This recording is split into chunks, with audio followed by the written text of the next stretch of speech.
Welcome you all to this online lecture on Geeta Hariharan's Fugitive Histories. It has been customary during this lockdown period to reach the students through online medium. I, Dr. Sheba S. Nair of Sri Ayyappa College for Women, also make use of this online classroom to reach the second MA Literature of Sri Ayyappa College for Women. At the outset, let me apologize for the lack of technical knowledge which may be the reason, if any, for the imperfect making of this video. However, my attempt is to reach to my students and make the reading of the text somewhat easier for them.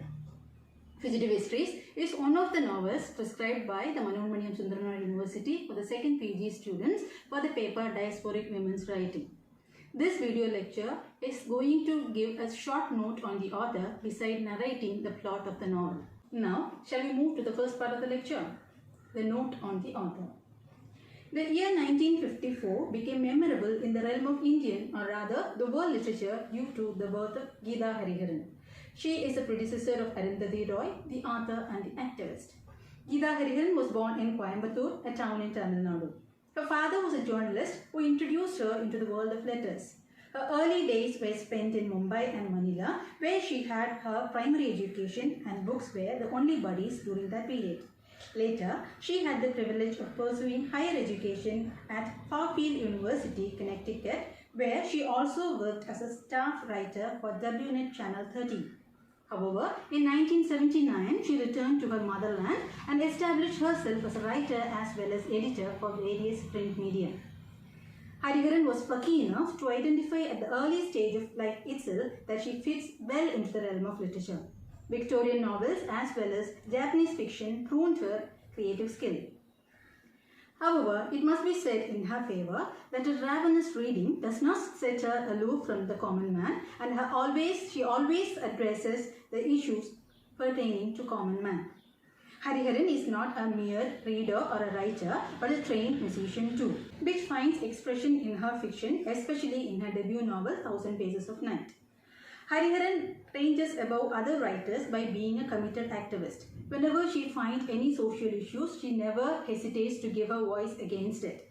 It is the reason why she challenged the judiciary of India by filing a lawsuit against a law that was discriminatory towards women. She fought the case for nearly 4 years and got the verdict in her favor in 1999. She does not limit herself by voicing only the causes of her gender, but she is in general concerned with all social issues. This may be the reason why she took the membership of MIND, a movement in India for nuclear disarmament, which again proves her social commitment. As we are engaged in dealing with the novel written by Geeta Hariharan, though she is a very versatile writer, let us limit ourselves to the number of novels that she has written. She was launched into the literary world with a debut novel, Thousand Paces of Night. It was followed soon with Ghosts of Vasumaster, When Dreams Travel, In Times of Siege, and the last one to add to this list is The Fugitive Histories, which came out in the year. The 241-page novel, The Fugitive History, is based on the Gujarat riot or the Godhra riot, which took place in the year 2002. A train that was in Godhra station was set ablaze, killing nearly 58 pilgrims who were returning from Ayodhya. This instigated a communal riot which resulted in the deaths of thousands. Thousands were killed and nearly 250 people went missing and 2,500 people were injured during this. What is worst is innocent women were exploited, raped and abused during this period of riot. Hariharan takes this as a crux of the novel and spins a web of relationship that joins as well as separates in this course. The novel has 3 parts, namely the missing persons, crossing borders and funeral rites. These 3 particular parts are located in 3 different parts of the Indian cities, namely Delhi, Mumbai and Ahmedabad. And each part has one leading woman character, namely Mala, Sara and Yasmin respectively. We are moving into the first part. The first part, Missing Persons, begins in the flat of Mala, the protagonist. We've been told that she has recently lost her husband Ansar. She has 2 children, the elder son Samar and the younger daughter Sara. And all the incidents that happens in the novel are unraveled through the memory of Mala. This may be the reason why the novel does not progress linearly. It has a non-linear presentation, and the stream of consciousness technique has helped the author to shuttle between different points of time through the mind of or the psyche of the protagonist Mala. Through the psyche of Mala, we are given glimpses of what all happened in the life of Mala. We find her now in a Delhi flat all alone. Her children have gone back to their work. They have gone back to their work and she is feeling very desperate and lonely in the absence of her husband. So she tries to take refuge through the sketches of Azad to relive her past. So the sketches helps her to revisit her time in life at different intervals in the present, past and in the future, but not in a progressive way. It shuttles in an incoherent way. One of the sketches takes Mala to her childhood. She is wearing a skirt and there itself we've been told that how Mala has been different from that of other girls in a very conservative Brahmin household. She's an ambitious girl who looks at the boys riding bicycle fast and climbing trees and longs to be one of them. And she's been greatly influenced by her grandmother Bala. She is also a victim of the patriarchal society and her male chauvinistic husband tried to suppress her by abusing her, and she shows her bouts of insanity as a tool to fight against this male chauvinism. She inspires Mala in taking a very challenging attitude to life. Now another sketch of Mala takes us to some time in her future. We find her in her college education and there she happens to meet a man called Azad, a Muslim artist. Life takes a very different turn here. She challenges the societal norms and decides to marry this Muslim boy, which raises a lot of confronts and problems in the lives of her house as well as in the society. She pays no heed to that and decides to proceed with her decision. She marries Azad with the help of her friends.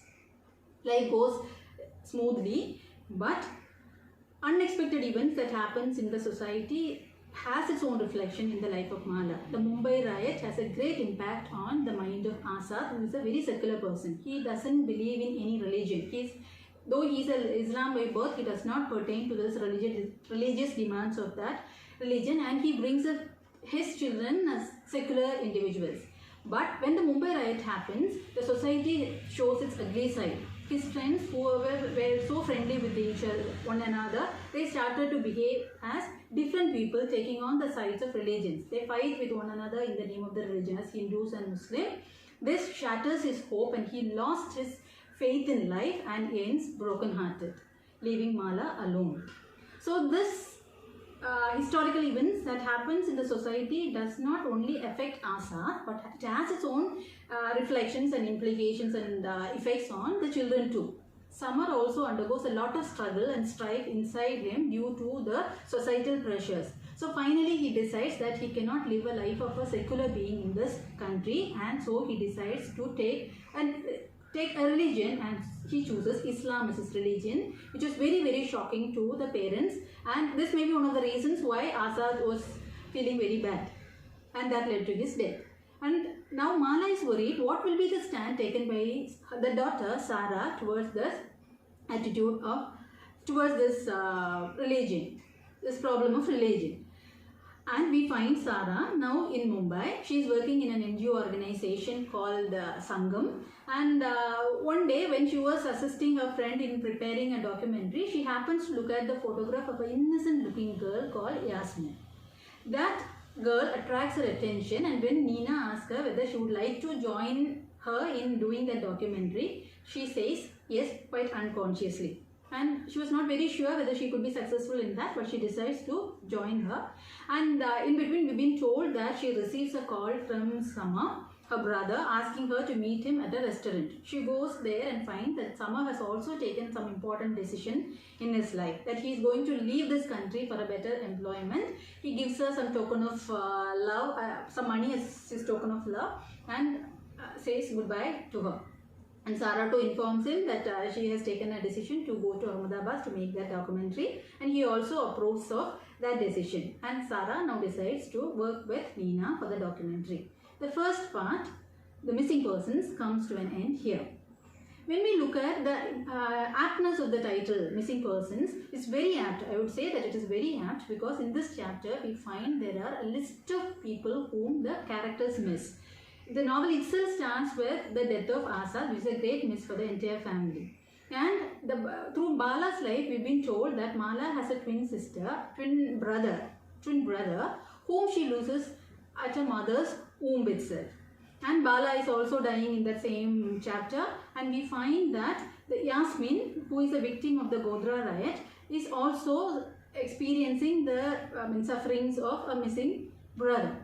And Sara too in a way misses her brother, though he is not dead and there is a possibility of his coming back. It won't happen in the near future, and that again is a miss. So we find several missing experienced by different characters in the novel. Now we move to the second part of the novel, the crossing borders. Sara crosses the border of Mumbai and reaches Ahmedabad by train. She is also accompanied by her friend Nina, and they decide to go to the relocated colony of this people who were afflicted with the riots that happened in 2012. And they hire an auto and reach there. When they reach there itself, they notice how the place stands isolated from the rest of the place. It looks quite different from that of the rest of the city of Ahmedabad, and we find that this place has been rightly called mini Pakistan. It has nothing to do with India. So this itself is a disturbing atmosphere, and they choose to go to the house of Yasmin. They go there and they find the entire family members. They welcome them quite happily, but Sara could understand that there is a lot of problems, issues that these people are facing, and their life is not a happy one. And she notices Yasmin, and the girl immediately draws the attention of Sara, but she is very reluctant to open her mouth. Sara's mother talks about what happened during the riot, how they owned the shop before the riot and they were living a very reasonable life, but the riot has changed their life upside down. Now the entire family runs at the mercy of the mother, who stitches skirts and makes a living. And she has sleepless nights because she has to finish the target. She sits through the night stitching the clothes, and Yasmin takes the burden of looking after the family. She is now doing her +2 and she is in the same class for the 3rd year because of the impact of the riot. She was really molested by the people during that riot, Hindus during that riot. All that Sara's parents have to talk about the riot shows how insignificant their life has become after the riot and how vulnerable these people are in this religiously fanatic society. They also interview other people who are the victims of this Godhra riot, and all the women share, they recall what all happened during that period. It was like a nightmare for them, and most of their narrations ended with severe sobbing and crying, which disturbed Sara a lot. They shoot the narration of these people, and next day Sara goes to meet Yasmin at a school during the lunch interval. Yasmin is so surprised to meet Sara because she was not expecting her, and she finds it very good to see Sara, and she now opens her mind. Sara takes Yasmin to a place under the neem tree, and they sit there, have their lunch, and they share their experience. Now Yasmin is too open and she narrates what all happened, how the riot happened and how she was really raped, almost raped, and her mother intervened and rescued her. All that has been narrated by her, and she also talks about how she lost her brother after that riot. They went to the police station to report, but the police were so indifferent to their feeling, and they mocked at them saying, your brother or your son was not dead, no, he's only missing. So missing is always better than being dead, was a reaction that the police, the governing officials, gave to these poor people. So this is something very shocking to the people because they are not sure whether the son is living or not. The parents were still suffering because they did not get the body to give them an assurance that he is no more. So they do not know whether to wait for the son or to mourn for the death of the son. That was something very disturbing for them, and Yasmin shares all these anxieties and anguishes of this poor family. And Sara understands that Yasmin and her family really needs her help. So she promises her, telling that she will really help her. And one of the dreams that Yasmin has is to finish her +2 at least this year successfully and go to college education. She is aware that giving her a college education would be a real burden for the parents. But she wants to take it because by getting a degree only, she can aspire to attain a good job that will help her to look after her parents in the place of the brother whom she believes is not going to come back. So she wants to take that responsibility. Sara understands that and promises all help. Next day, Sara returns to Delhi to meet her mother. And on the train, once again she takes a train to get back to Delhi, and in the train she meets a couple. This is a kind of a revelation that comes into the life of Sarah. She shares the compartment with the old couple who are very friendly. They talk to her, they offer her the breakfast, and while talking, they ask for the name of Sarah. And Sarah simply says Sarah, but they are particular in knowing the surname of Sarah, and Sarah says she is simply Sarah and that she is a product of an interreligious marriage. At once the couple looks shocked and they show kind of a sympathy towards her. And that moment, that spur of the moment, Sarah realizes actually she is really proud of what she is and she is not in the least ashamed of her identity. She quickly recalls the words of Asa, who tells her, you should never be ashamed of what you are and never be ashamed of who you are not. She understands that and the self-realization dawns upon her. So she very proudly tells the couple that she is really happy to be a girl or a woman of hybrid culture. So this is how the chapter comes to an end. And the title of it, coming to the significance of the title, we find that it is not merely crossing the boundaries of place or geographical boundaries, but it is the boundary that Sarah crosses, the identity that Sarah arrives at from the shackles of her limitation. She comes, she puts aside all her shackles and arrives at a new boundary where she could realize herself. She feels she is neither a Hindu nor a Muslim, but a woman of much potential. She can do something. She can make some difference in the life, at least in the life of Yasmin, which she very much wants to do. Thus, the second part comes to an end. Part 3, Funeral Rites. Sarah arrives at Delhi to meet her mother. From the beginning itself, by looking at her itself, Sarah understands that her mother is very inquisitive. She wants to know all that happened in Ahmedabad. But Sarah does not. She is reluctant to share with the miseries because she knows that it will only make her mother more sad and the suffering would increase. So she doesn't say that. Mala wants to know what happened in Ahmedabad because she wants to know what would be the stand she takes, because there was a communal riot in which two religions are involved, the influence of which may make her choose any one of the religions as her brother did. And that was against the dream of her husband Asa. So she was very, very anxious to know what her daughter is going to make. And Sarah understands that and assures her, saying that she is now very lucky. Yes, she says, yes, I am lucky that I realize how lucky I am. She says, yes, I realize how lucky I am. I am very lucky that I am a hybrid. She assures her mother and Mala feels greatly relieved. After some time, after talking to her mother, Sarah goes to bed. She lies on her bed and suddenly the thought of Yasmin comes to her.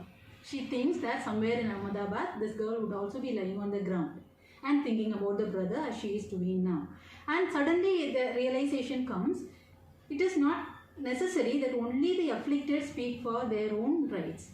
People who have the potential should also help them. They should voice against the social atrocities on behalf of the afflicted and the suffering.